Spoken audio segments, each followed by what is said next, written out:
So my name's Anthony Rodriguez. I'm from Miami, Florida. I played 18 years of baseball, including 2 years of college baseball, and I played my last semester in North Carolina, and that's really where my life began to take a spiral down. I was dealing with a lot of fears, a lot of anxiety, depression. It was just rock bottom for me. I knew there was more of a purpose for my life than just that baseball player. And I wasn't just an athlete and I wasn't just that person. There was more to my life than that. One day I decided that I was gonna pick up a Bible and start reading.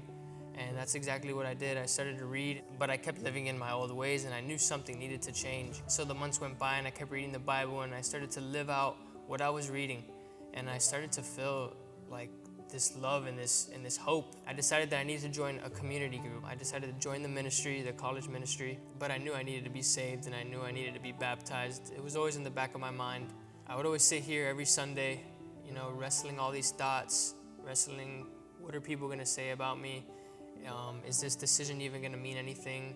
Am I gonna be changed? Am I gonna be renewed? So one Saturday we were having a spring cookout here at the church, and me and Jackson were just watching basketball and we were talking. I asked him, I said, Anthony, have you been baptized before?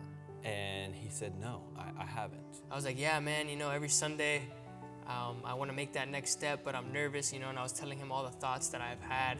And so we started walking through, what is baptism? Why do we baptize? And I told him about the story of Philip and the eunuch. He looks over at Philip and says, what's stopping me from being baptized right now on the side of the road in this water? So about an hour passed, and I was like, Jackson, I think I'm ready. And he's like, yeah, man, let's go do it. So I was baptized, and when I got out of that water, I looked to the sky and I just started to break down and cry, and I gave Jackson a hug. It was just a moment that I'll remember forever. Once I was this hopeless kid, this kid that was struggling severely, and now I just feel this overwhelming, I could just feel Jesus and I could feel the Holy Spirit just right next to me.